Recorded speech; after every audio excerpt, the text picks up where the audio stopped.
And one of my pet peeves is when parents act like they don't know that their kid is bad as fuck. Listen, so I don't know who started this whole gentle parenting movement. I don't know how it became a thing.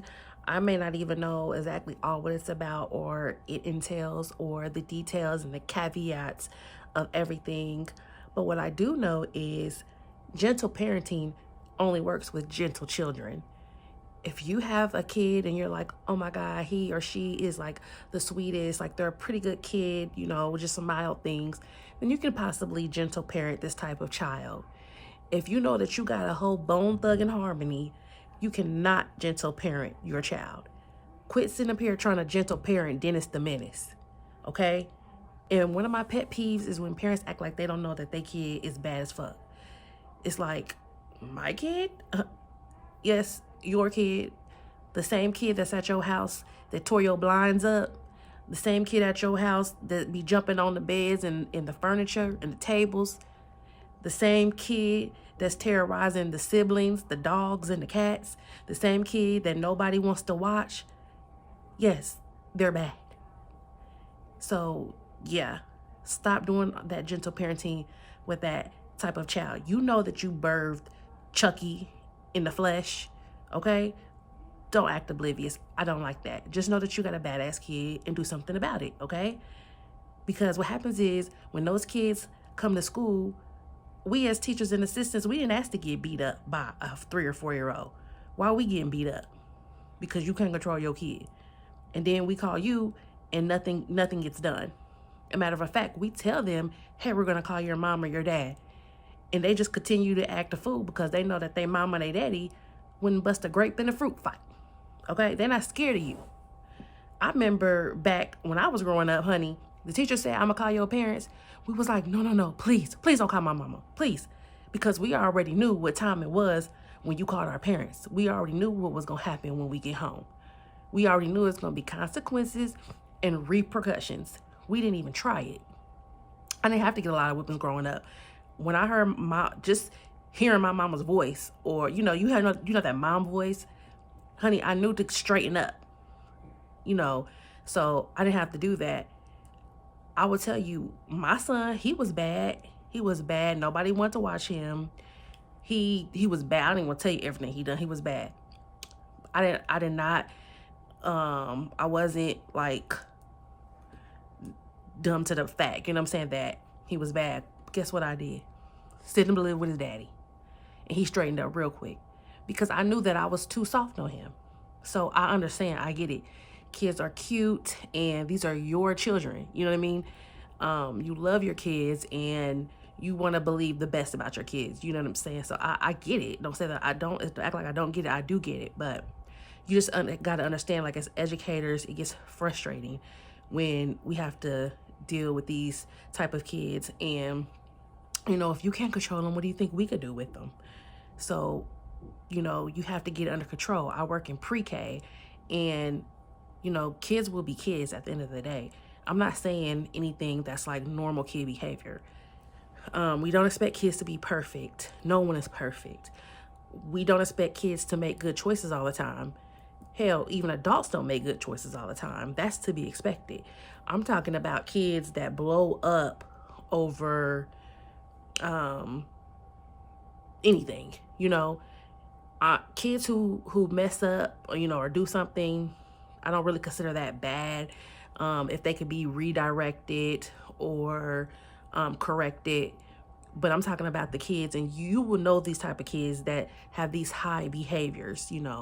If your kid has been diagnosed with like ADHD or something, like not ADHD, but I mean ADHD too, because that will cause you to be a little bit more hyper. But autism, I am more empathetic to that because I also used to work with kids with disabilities such as autism and things like that. I'm an IA and I was a RBT. All these acronyms, I know, right?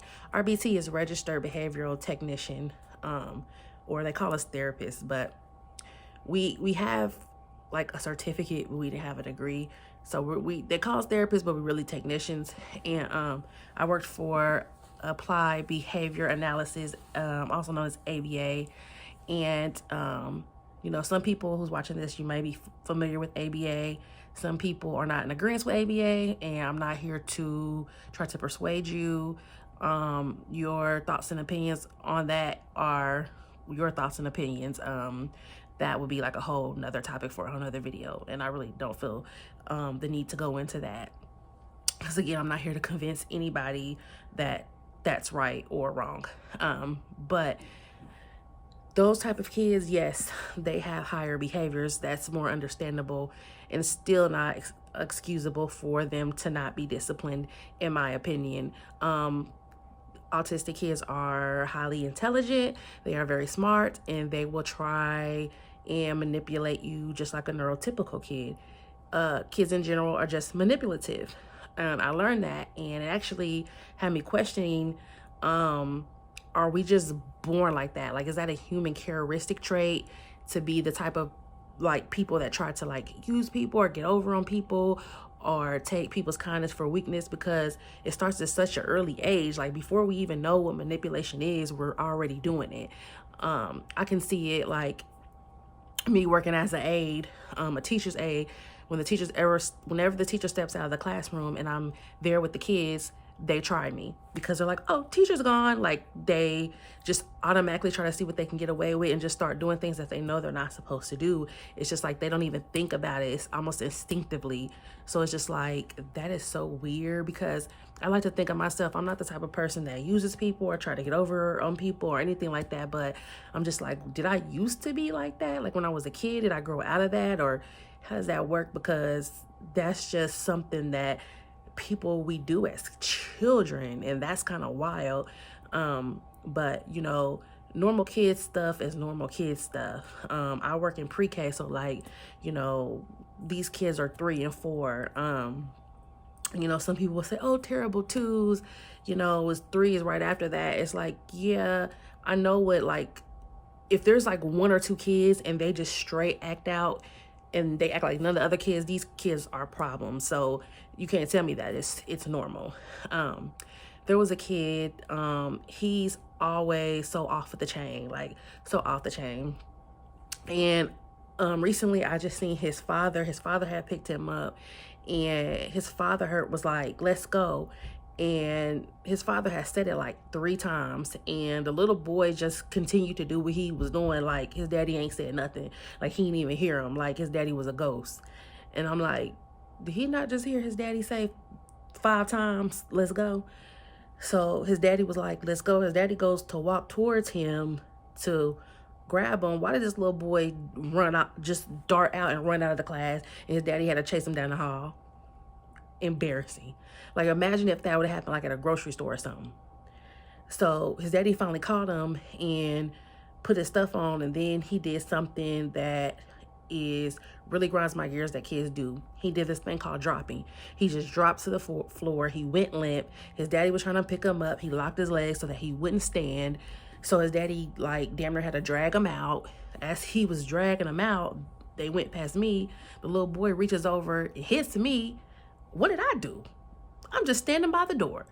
He reached over and hit me, and his daddy was like, no. You know, his daddy did try to get on him. Why he swing on the daddy? I'm like, at this point, I don't know who the daddy. I don't know if the little boy is the daddy or the daddy's the daddy, because what is going on? And he said, no, daddy. And I was just like, oh my God, they got to get that little boy under control, because he's 3. When he's 13, he's gonna be a problem if they don't get him under control. So, you know, if you know this is you and you got a kid that has problem behaviors and behavioral issues, like, it's not too late for you to get it under control. Just do it now, because they're gonna get bigger and they're gonna get older, and you are going to regret not getting that under control. And like, I see this guy on Facebook, he's always posting videos of when he tells his daughter no, she be smacking the shit out of him. I'm sorry, if you don't like people who cuss, then I won't be the person you want to watch. I love the Lord, but honey, I cuss a little bit. It reminds me of that TikTok. I don't know if y'all familiar with it, where she be like, yeah, and I actually do cuss a little. I don't know. Anyways, so yeah, but she be smacking the shit out of her daddy when he say no, and he be laughing and thinking it's funny, and people be kikiing and ha-haing up in the comments, and I'm just like, that's not cute, baby. That's not cute, because what happens when you send her to school and like we in the same hometown, and I wanted to comment under there so bad and be like, please don't send that bad little girl to my school, because I don't want to deal with her. I don't want to get smacked in the face, because what happens is that little girl cannot generalize that I only smack daddy, like I don't smack, my peers and my teachers. So what are you gonna do when you send her to school and then they calling you saying she smacked the teacher because the teacher told her no, because you thought it was so funny and so cute? It's not. Like, get it together. She shouldn't be smacking you because you say no. I don't find stuff like that humorous, and I find a lot of things like probably like inappropriate things humorous. But I was just like, yeah, I don't know. I was like, nah, I don't like that. So it's just things like that. It's like, get under control. This is no dig to children, because children are children, and children are only going to do what you allow them to do. I'm more talking to the parents. Start disciplining your children. I don't know, this gentle parenting stuff don't work with everybody. That's not a one size fits all type of strategy and technique. It only works with certain children. And I am super nice. Like, when I'm with the kids, I'm super nice, sometimes too nice, and some of the kids I just have to be a little bit more firm with, because that's all they understand. So that's it's in that regards that some kids, baby, it ain't no being gentle, because they don't allow you to be gentle. So that's all about assessing, your child's individual like personality and needs and things like that. But like I said, if they have autism, that's more understandable, but they still need discipline as well. Because when I worked as a RBT, when parents would be like, well, I want to work on X, Y, and Z behavior, and we would put a whole behavior plan, and the parents won't follow the plan, it makes it harder for us to do our job, and it stops the progress of the child, because parents are walking on eggshells so that their kids don't have behaviors. When you bring them to us in the ABA center, we can't just stick tablets in front of their face so that they don't have behavior. And what happens when we take the tablet away, these kids have really bad behaviors, and we have to deal with it, and that's our job. But you don't want to prevent the behavior, you want to help them through the behavior. So you want to give them coping strategies and techniques to get through that behavior, and you want to set a plan in place for yourself as well. I know that some autistic kids with high behaviors, it can be really scary, and they're super, super strong. But at the end of the day, like, you're not going to help them, you're going to hurt them. You're going to end up in a situation where you're going to be like Cash Mama. If you know, you know. And like, no disrespect, because she's doing the best that she can. She actually does handle him really well. He's super big. If you ever seen them on TikTok, like, he's super big. And I think she handles him the best way that she can. But I just wonder, how did it get that bad? I don't know what it looked like before now. He's a teenager. What did it look like before now when he was a child? Like, she probably always, it seemed like she babied and coddled him. Like, I'm not gonna lie, she babied and coddled him, and that's probably why he is the way he is. So that's why I say you have to stop it. Now you train up a child, so you just have to stop it now, because we don't deserve that. We don't deserve for kids to be just totally as far as neurotypical kids go, non-compliant, and what is the word I'm looking for? Defiant, just like, no, and hitting us. Nobody should be hitting nobody, kid or not. Like, of course, they're 3 and 4 years old. Their hits don't really hurt, but it's just like, you should not be doing that at all. It's unacceptable.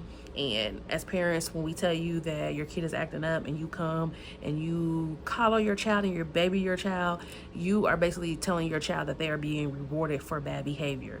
We should not be reinforcing this type of behavior, okay? So whatever discipline looks like for you. Do I believe in whoopings? Sure do. I didn't have to give my kids a lot of whoopings. I did more talking. Like, I'm acting like I was just giving my kids a lot of whoopings. No, if anything, I did more talking and capping than anything. But I do believe in whippings. They got whipping sometimes, but I didn't whip them a lot. And like my daughter now, she's 12, and me and her be getting into it because she's going through her little preteen stage, and she be, you know, she be getting too much, feeling herself. So we be getting into it. I'm trying to check her because who's your bro? I'm not your little friend. See, that's what she think in her head, like I'm her friend. No, check that. I'm checking that, you know. So I'm struggling with her. But one thing, she don't disrespect adults. I've never got a call from her school saying she was disrespecting adults. She might get into it with other kids. She might get in trouble for talking, if anything. But none of my kids are disrespectful to adults, or, you know, none of that. She had recently got caught trying to sneak with her little AirPods, and she got caught, and the teacher was like, hey, give me your AirPods. She gave them up. She didn't argue and talk back or do none of that, you know, because, you know, she already know. But honey, yeah, your kid is bad, and do something about it, please. Don't sit there and be in denial. There's no sense in doing that. Just fix it. Just start disciplining your child. Like I said, whatever that looks like for you. I'm not saying that you have to whip your child. If you don't believe in whippings, we can agree to disagree. Not saying that whippings are the end all be all, but like I said, I know a lot of people that got whippings that are fine today and thriving, and you know. But if you feel like I want to break that curse, I don't want to whip my kids, okay, well, that don't mean don't discipline them at all. You need to do something, some type of effective disciplining to your child before you send them to school. And we can't control them because you can't control them, and it ain't fair to us. But listen, I love kids, even the bad ones. I love them. You know, they're so cute and they're fun, and they're full of personalities and so creative and so imaginative and everything like that. But honey, some of them kids really be trying me, and I'm just like, it ain't your fault, it's your parents' fault, because they can get you together, and you know, it's gonna be a problem, I'm telling you. So do something about it. Really quick, before I end the video, I want to give a huge thank you to DoDash. She was recently promoting that she was doing shout outs, and she was doing it for $25, which I felt like was really cheap because she has about 76,000 subscribers. So I went ahead and cash apped her 25 for a shout out, because you know, that's an investment into my YouTube and I want to grow. And baby, when I tell you that she went above and beyond for those shout outs, she had well over 80 people. She didn't just put your name on a community tab and then just leave it. She didn't just say, hey, shout out to Britt, go follow her channel, flash on the screen, take it off. No, she allotted like a 3-minute slot per shout out. She actually went to your channel, watched your videos, analyzed your channel, analyzed your personality, edited clips of your video into her video. Like, I know she had to do so much editing for these videos. And now one thing is, I had went up from like 53 to 76. I was 76 yesterday. Today I was like, no, I was 73 yesterday. Today I was like 66. So I went up and then lost some subscribers. But that's nothing to her. That's nothing that she did. She did her part. That's just weird people, because people are just weird as fuck. Like, who just subscribes to somebody to unsubscribe? Like, what are you on? That goes back to what I was talking about previously in my other video, that people are not genuine. So you just gotta watch it. Like, what type of weird time is you on? Like, just don't subscribe to me if you're gonna unsubscribe. That's stupid. So yeah, so I was at 53. I was at 66 today. So that's like 13. My daughter was like, Mama, that ain't even nothing. It's something to me. So I appreciate it, because not only that, she told her people to comment on my video, which they have been commenting on my video. She told them to like my video. They have been. So that's helping me in the algorithm. So I'm very much appreciative of it. So a big thank you to her for that shout out. I appreciate it. So yeah, guys, that's really all I wanted to talk about today. And I'll catch you guys on the next one.